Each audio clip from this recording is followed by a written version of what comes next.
All right. So part of that then also falls back on ranking systems, which you referenced at the beginning, and sort of the pluses and minuses you go through of different rankings in the book, the flaws and so forth.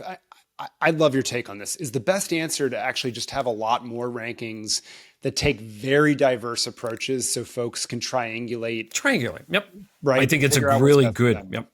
I mean, if they could really triangulate, and again, as I said earlier, one of the problems is that the same top 10 universities often end up right at the top 10. Well, so let me follow up with this then, Yeah. which is maybe it's more about getting away from that and giving more social proof to other types of schools so that, as I'm trying to look for the insurance about on the Facebook board or in my high school about what other parents and kids did, I can be like, oh, okay, it's okay because, this school made this other list. Yeah, Michael, and I think that's an important point. A survey work that a mutual friend of ours, Todd Rose, has done, right? Where this idea of like, how do people think individually, and then how do they think other people think about something? And we kind of followed that in our survey that we did of 3,000 plus parents. And one of the most fascinating results from that was, 16% of parents said prestige was important to them.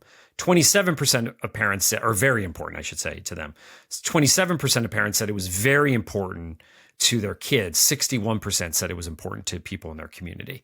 So that social proof is so important. What's that bumper sticker? We're going to put it back at the back of the car.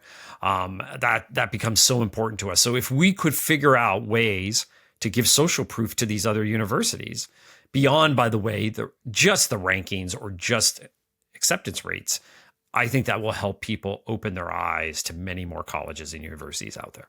My dad hated those bumper stickers. All right. So last question. Because he probably didn't want to ruin the car. Yeah, Right? I'm probably right. Last question on the substance of the book. And then I want to do a couple questions as we wrap up on process of book writing, because I know we both get a lot of questions around that. But